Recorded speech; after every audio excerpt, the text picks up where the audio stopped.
Without further ado, I'm going to bring Seth Hunter up here. He's doing our presentation tonight. The title of his presentation is Under Pressure, the Effects of Chronic and Acute Stress on a Pilot Decision Making. So let's give Seth a big round of applause while he gets set up. And I'm going to hand this over to you.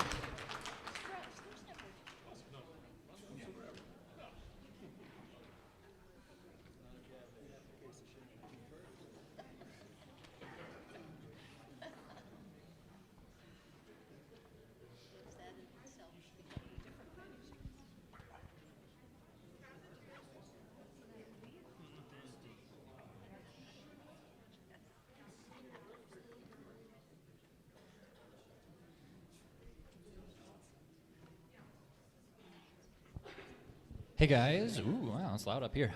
Good evening. Like I said, my name is Seth. They already stole my thunder about passing my check ride, so what else about me? I've been ballooning since like 2000. Louder. Better in the back. Okay.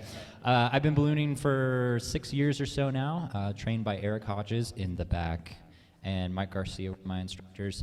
When I'm not in the air, I'm graduating medical school this year from the university.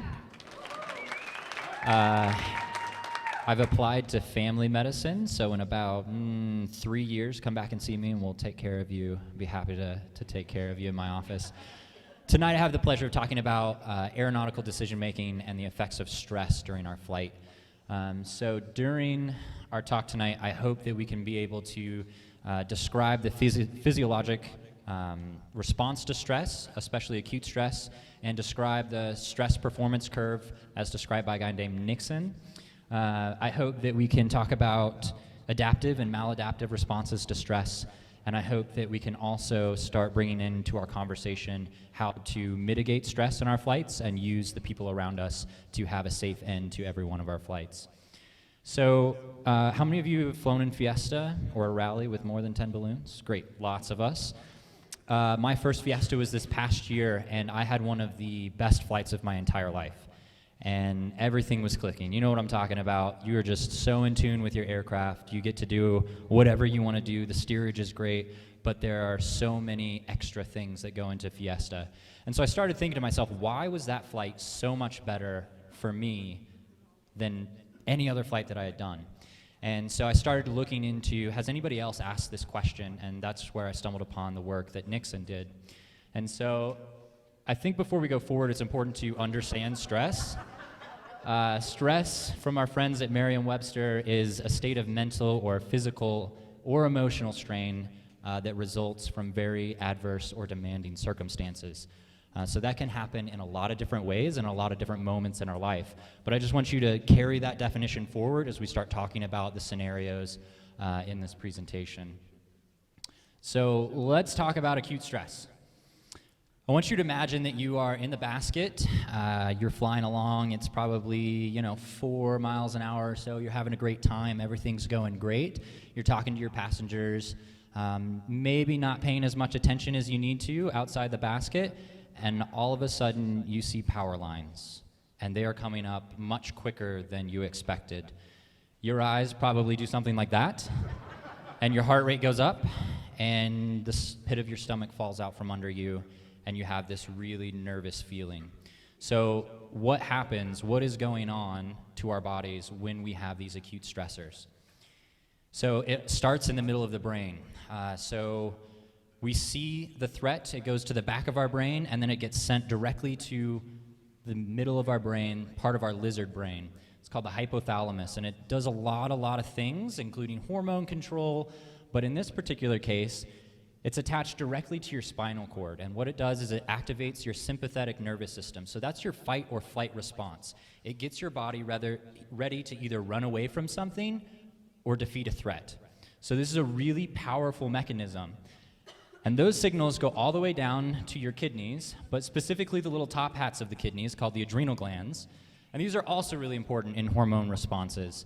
They do things like make sex hormones, so like testosterone. They are responsible for cortisol, which gives you that lovely belly fat when you're chronically stressed. And it makes a really important drug that we use in the hospital called epinephrine, or adrenaline. So this is one of the most powerful things that our body creates, and it has a lot of effects systemically on our body. So what does it do? You get to use energy really, really, really quickly when you have a surge of adrenaline. So your blood sugar goes up, you have higher metabolism, your breathing rate goes up to give your muscles oxygen to be able to run away from whatever threat you're experiencing. And all of your blood vessels clamp down and you have an increase in blood pressure, which does a lot of other things. But adrenaline has a lot of systemic effects, and that's why we get shaky, that's why we start to feel our heart rate go up, get some palpitations, and all of these things happen as soon as we recognize an acute threat. So now that we know what happens inside of us in the first few minutes, few seconds even, when we identify a stress, what does that do with performance? Why does stress either make us perform better or worse? In the case of Fiesta, all of that stress made me perform so much better. But what happens if you add just enough stress, too much, to push you over the edge? So a guy named Nixon in the 70s no, not that Nixon. A guy named Nixon looked at this, and he came up with this idea, basically, and he called it the human function curve, and now we call it the Nixon stress performance or stress response curve. And basically what he said is, as he plotted stress on the bottom and performance up there on the left, and so as stress increases, we have an increase in performance, and we live in what's called the comfort zone. So that's, daily stresses, driving along, we're very comfortable with what we're doing. We'll call that a routine flight. And if you move just a little bit to the right, then we have this increase in performance until we get to what he called the hump. And the hump is the most important point on this graph. Because if you add any more stress, then you start to have a decrease in performance. And it happens actually more rapidly than what's depicted here. You have a fast decline in performance as soon as you get over the hump. So we need to be really aware of how much stress we're under at any point in time to understand how that's going to affect our performance. So what happens when people are on the left side of the hump versus the right side of the hump? Let's look at those behaviors. So on the left side, before we get to the hump, we have adaptive stress response. We can have increased concentration and focus. We have faster reaction times. We have an increased visual acuity, meaning that we can see things more clearly and we can focus on objects more directly. And we also have faster decision-making capability. We can process information faster and to a more accurate degree when we're on the left side of the hump. But as soon as we add in enough stress to go to the right side, then we start having maladaptive responses. And this can look different for a lot of people, but most commonly, people report feelings of anxiety, feelings of nervousness. This is when people get that freezing effect of deer in the headlights, I just don't know what to do. And people start to avoid their problems. And it's also important that we start to get this mental fog effect, almost like you're on some sort of hangover from cough medicine. We're really slow to process information, we don't make clear decisions, and it's hard for us to make connections from one piece of information to the other and put them together. Like maybe looking at ground winds. What is the smokestack doing down low so I can flight plan? That gets harder the more stress that we have. So what do we do about it? So let's consider the situation that we're at the red X and we've been pushed too far past the hump. How do we get ourselves back to the green X where we have increasing performance and hopefully a safe flight? I'm always a fan of teamwork makes the dream work. You are never alone in the basket. Most of us carry passengers, which are an underutilized resource, but we also have fantastic, well-trained crew that are on the ground that can help offload what we have to do in the basket and give us good information to help inform our decisions. So crew resource management, most importantly, decreases our workload as a pilot. It allows us to shift our focus to the immediate demands inside the basket. So these can look like, hey, I need you to call on the radio to the crew and let them know what's going on. I need you to run this checklist with me. We know that if somebody is reading the checklist versus if we're doing everything by ourselves, we can get through checklists faster and more accurately. It interestingly has been reported to increase team dynamics from pilot to crew. It really makes the crew feel like they're contributing a more significant amount to the safe conclusion of a flight. They feel like they're a more valued team member, which all of us know keeping crew is really hard to do in 2020. So the more you can involve them in the flight process, the better time that they have. And like I said, it allows our attention to be turned to whatever's going on, whatever's causing the acute stress, so we can mitigate that and move on with the flight. So that's basically acute stress and some things, just very brief tips on what we can do to mitigate those. But we're under stress all the time. So what happens with chronic stress? Remember the response curve. The more chronic stress that you're under, the further right you are on the graph to start with. So it will only take a small stressor to push you over the hump. So we really need to think about what we're doing in our daily lives to mitigate and reduce our chronic stress. And that comes from self-love. Treat yourself every opportunity you get. So some tips for managing chronic stress. The first is sleep. Most of us don't sleep enough. It's recommended you get between 7 and 8 hours of sleep. I don't get that. I'm sure you don't either, right? So eating my own words here. 6 to 7 hours of sleep in a cold, dark room with no other lights. Go to bed at the same time every night. Wake up at the same time every morning. I know, these are ridiculous things. But even just a small effort towards that can help reduce stress and help us sleep better and be happier. When it comes to diet, I think myself included, it's not my favorite topic, right? So we really should be reducing alcohol consumption. I know, it's terrible.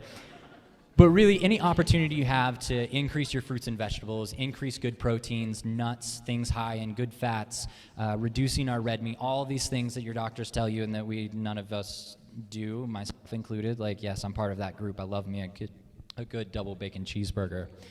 But right, if we don't have the right fuel in our body, bad things happen. Exercise. This one is not as bad as you would think, right? Like, it's only recommended that you get 120 minutes of moderate intensity exercise. What in the world does that mean? So that's a brisk walk. So that's 30 minutes a day of a brisk walk. So if you have a dog, great, take the dog out. Walk around your block, but it doesn't take that much. Take the stairs instead of taking the elevator at work. These are things that fall into the moderate intensity exercise category. So the exercise doesn't have to be going to the gym. Let's make that clear. But the thing that really made a difference for me, especially as I went through medical school and my stress increased substantially, was this idea of mindfulness.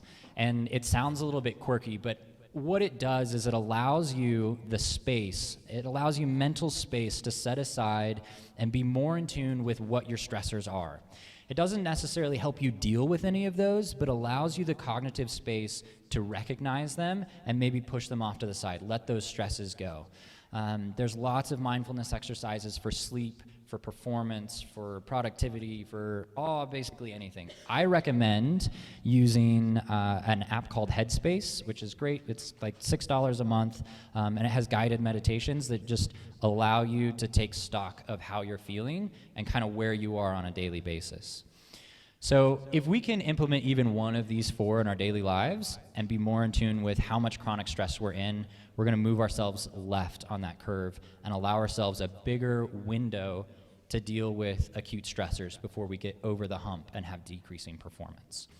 So with that, summaries and takeaways, I think it's important that we recognize that stress is inherent in every flight that we do, and we need to be ready to deal with it. So that's taking stock of how much stress am I under before I get in the basket, practicing our emergency procedures, to going through scenarios that says, if this happens, I know exactly what I'm going to do. If I have a flame out, this is what I'm going to do. If I run into power lines, this is what I'm going to do. If I have a medical emergency and one of my passengers collapses in the basket, this is what I'm going to do. Taking 3 or 4 minutes to mentally run through those scenarios can save you a lot of panic and decrease performance when it actually happens. It's important to recognize when you've been pushed too far on the Nixon curve. We need to understand what our hump is for that particular flight, because it can change from day to day. And then when we recognize we've been pushed too far, really rely on your teammates to help offload your work and move yourself left on the curve. And lastly, I think we need to minimize the effects of chronic stress, not only for our longevity and health, but also for our pilot decision making, to give us the mental space to analyze situations and make appropriate decisions. So with that, I appreciate your attention, and we'll take any questions that you guys have.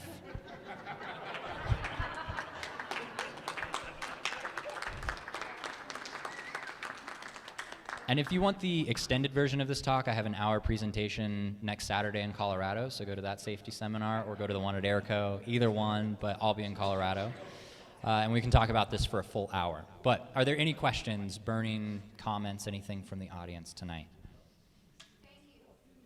Of course. Thanks, guys.